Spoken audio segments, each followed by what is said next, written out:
여러분, 중소기업의 연체율이 폭등한다. 이것은 이미 예견된 일이죠. 실물경제가 좋지 않으니까 중소기업이 버티지 못한다는 이야기 제가 여러 번 했습니다. 이제 그게 현실화되는 그런 느낌입니다. 그런데 땡땡은행이 위험하다. 이게 땡땡은행이라고 하는 것은요, 지방은행입니다. 지방은행. 지금 보시는 것처럼 대구나 전북이나 부산, 지방의 대표적인 은행입니다.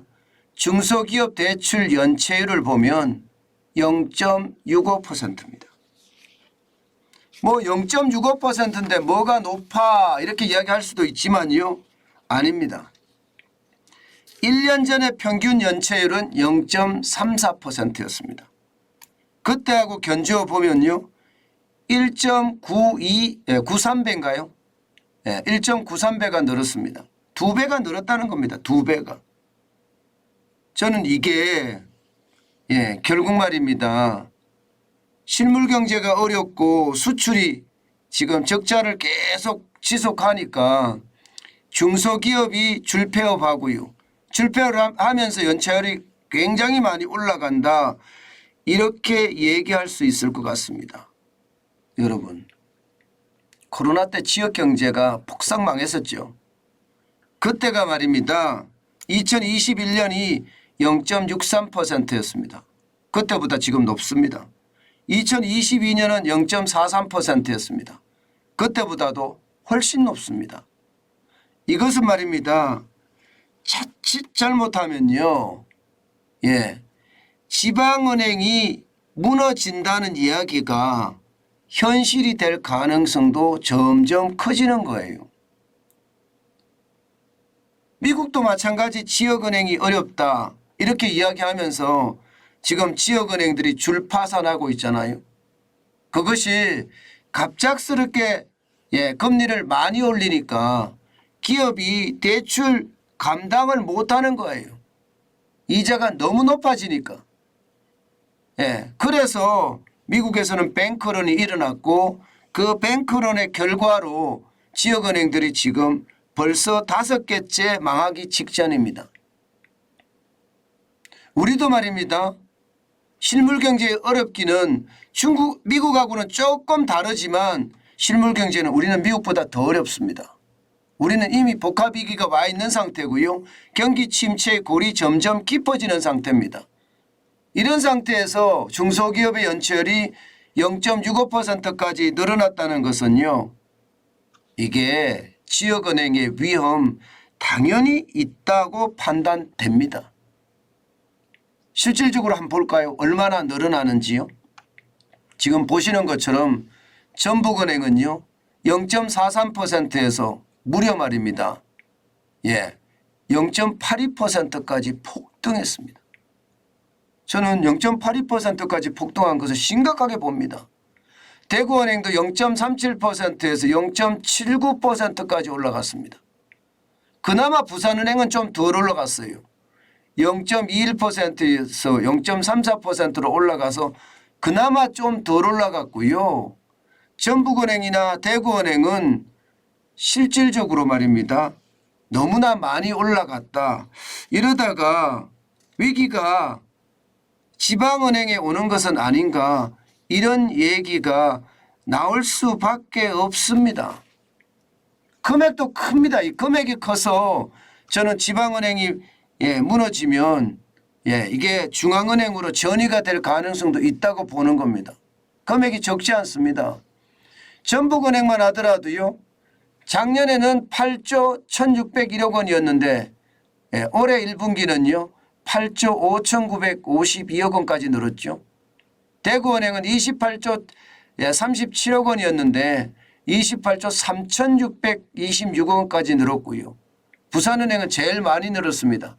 31조 5075억 원에서 34조까지 늘었습니다. 34조 2343억까지 늘었습니다. 중소기업의 대출 잔액이 이렇게 늘어난다는 것은요, 결국 말입니다. 시장에 위협이 될 수밖에 없다고 생각을 합니다. 그만큼 말입니다. 중소기업의 대출 심각하거든요. 그럼 지방은행이 왜 이렇게 중소기업의 대출이 많으냐? 이게 정부의 정책적으로 말입니다. 중소기업의 대출 일정분을 해주게 되어 있습니다. 현재는 전체 대출액의 대출 전가액의 60%를 중소기업에게 강제적으로 할당하는 것과 다름이 없는데요. 그러다 보니까 중소기업의 위험이 곧 지방은행의 위험이 되는 겁니다. 대출 리스크가 이건 반드시라는 표현이 맞습니다. 지방은행의 리스크로 발전될 수밖에 없는 게 현실이에요. 그나마 최근에 들어서는요. 이게 60% 비중, 중소기업 대출 비중을 60%에서 50%로 좀 하향하자. 이렇게 결정한 것이 다행이다. 이렇게 이야기할 정도입니다. 그 외에는요. 지금 늘어나는 것을 보면 이게 감당이 안 된다 이렇게 이야기합니다. 문제는 여러분 이게 고정 이하 여신 NPL이라는 거 말입니다. NPL의 커버리지 비율도 굉장히 높아진다는 거예요. 지금 전북은행 같은 경우는요. 지난해 1분기 92.9% 기록했거든요. 올 들어서는 55.2%예요. 이게 NPL 그러니까 고정 이하 여신 비율의 커버리지 비율이 이게 낮아졌다는 것은요. 그만큼 은행 위기에 대응할 수 있는 역량이 부족해졌다는 뜻이에요. 3개월 이상 원리금 연체율이 3개월 이상 연체된 원리금이 부실대출이라고 이야기하거든요. 이게 고정 이하 여신인데 이게 점점 떨어진다는 것은 그만큼 시장에 불안하다 이렇게 이야기할 수 있는 거고요. 제일 큰 문제는요. 경기 반등 시점이 굉장히 어렵다는 사실이에요.